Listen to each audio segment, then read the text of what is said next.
지난주 파라샤인 리짜빔에서 모세는 하나님의 언약을 전하기 위해 이스라엘 백성들을 모두 모았습니다. 그리고 백성들과 함께 야훼의 토라와 계명들을 순종하는 길인 생명의 길을 택하기로 서약합니다. 하나님께서는 모세를 백성들에게 보내셔서 그가 죽기 전 광야에서의 훈련을 마치고 이제 언약의 땅에 들어가게 될 이스라엘 2세대들에게 마지막으로 말씀과 율법을 전하게 하시고 작별을 고하게 하십니다. 모세는 이제 나이가 많아 더 이상 나아갈 수 없었고 또 하나님께서 그는 무리바 물사건으로 인해 야르덴 강을 건너지 못할 것이다 라고 말씀하셨기 때문에 그의 후계자로 여호수아를 임명해 여호수아로 하여금 이스라엘 백성들을 언약의 땅으로 인도하여 그 땅을 정복하게 하십니다. 모세는 모든 이스라엘 백성들이 보는 앞에서 여호수아에게 야훼 하나님께서 너와 함께 걸어가시고 너를 놓치지 않아주실 것이기 때문에 강하고 담대하여 오직 야훼 하나님만을 완전히 신뢰하고 따라갈 것을 요구합니다. 그 다음 모세는 율법을 써서 제사장에게 줍니다.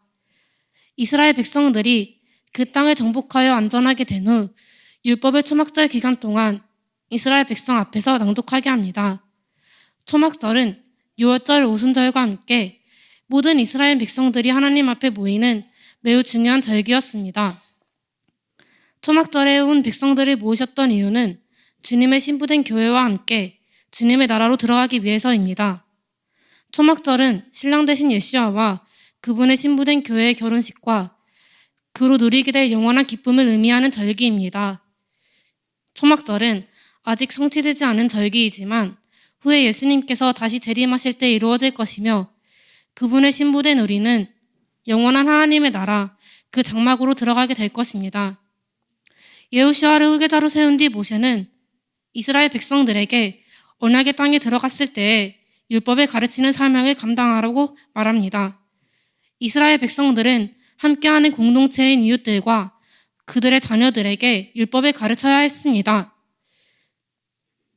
이스라엘 백성들에게 있어 이웃에게 행해야 했던 가장 중요한 것은 이웃을 사랑하는 것과 함께 율법을 지키는 것이었고 부모에게 있어 가장 중요한 것은 자녀에게 율법을 가르쳐 신앙을 전수하는 것이었습니다.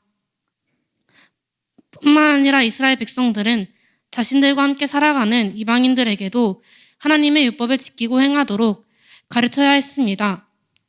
그런데 이때 야훼 하나님을 알지 못하는 자들에게는 어떻게 율법을 가르칠 수 있었을까요?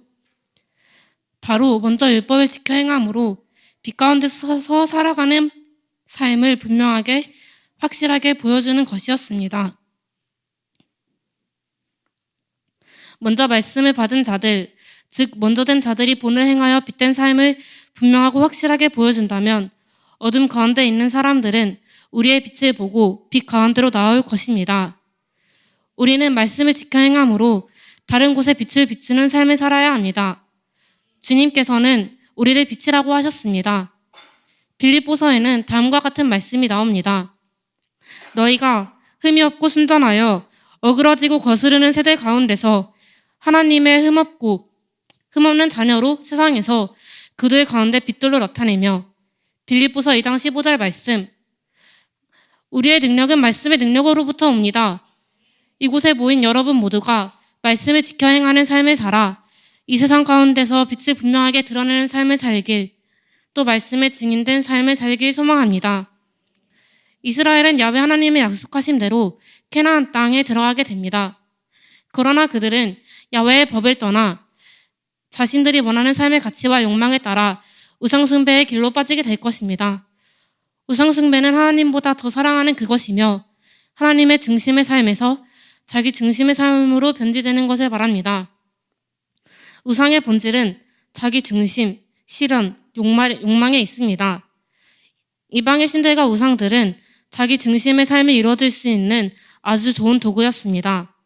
이스라엘 백성들은 하나님의 말씀이 아닌 세속적인 가치를 더 추구하게 됨으로써 자신들 스스로 하나님과 함께하며 평안과 복을 누리는 삶에서 떠나게 되어버렸습니다. 이 세상에 존재하는 모든 것은 어떤 관점으로 바라보고 붙잡느냐에 따라 무엇이든 우상이 될 수 있습니다. 그렇기에 우상 숭배의 길로 빠지지 않으려면 주님의 율법을 주로 묵상하는 삶을 살아야 합니다. 야훼께서 선포하신 말씀은 이스라엘의 어두운 미래에 대한 예언입니다. 이는 이스라엘 민족이 자녀 세대에게 율법과 말씀을 가르치는 것을 실패할 것이라는 사실을 보여줍니다.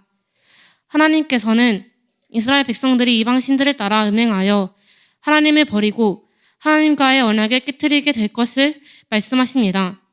그런데 오늘 본문 말씀 21절을 보면 하나님께서는 참으로 나는 내가 맹세한 그 땅으로 그를 데려가기 전이지만 그가 오늘 생각하는 그의 모두를 안다고 말씀하셨습니다.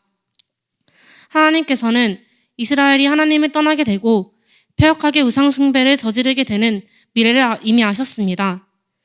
그런데 하나님께서는 왜 그 모든 것을 알고 계셨음에도 그들의 언약의 땅으로 이끄셨을까요? 그 이유는 그들을 너무나도 사랑하셨기 때문입니다.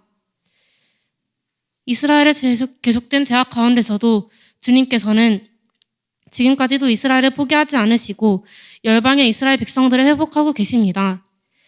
이스라엘의 회복은 이스라엘 백성들이 여전히 야훼 하나님의 소중한 언약 백성으로서의 자격을 박탈당하지 않았음을 보여줍니다. 이스라엘 백성들을 향하셨던 그 사랑은 지금까지도 우리에게 동일하게 향하고 있습니다. 하나님께서는 우리가 어떠한 상황과 어려움에 처해 있음에도 여전히 우리를 사랑하시며 우리를 놓지 않으십니다. 말씀을 정리하도록 하겠습니다. 광야에서의 훈련은 우리를 하여금 말씀으로 일어서게 하고 견고하게 서게 하셨습니다. 하나님께서는 이제 우리에게 바엘레크 가라고 말씀하십니다. 모세가 가라 하신 하나님의 명령에 순종해 마지막까지도 백성에게 말씀을 전하러 갔던 것처럼 우리 또한 말씀을 전하는 사명을 감당해야 합니다. 가라 하신 주님의 명령에 순종해 강하고 담대하게 나아가 온 열방과 피조 세계에 주님의 말씀을 선포하고 전하는 삶을 사는 여러분이 되길 축복합니다. 또 걸어갈 때 그냥 걸어가는 것이 아닌 주님의 군사로서 힘있는 발걸음으로 강하고 담대하게 나아가는 여러분이 되길 소망합니다. 이 시간 다 함께 기도하시겠습니다. 우리가 말씀을 전하러 갈 때 강하고 담대하게 말씀을 선포할 수 있도록 주님께 힘과 능력을 달라고 기도하시겠습니다. 또 주님을 떠나지 않는 삶을 살며 주님의 말씀을 매 순간 묵상하는 삶을 살게 해달라고 기도하시겠습니다. 주여 한번 외치고 기도하시겠습니다. 주여.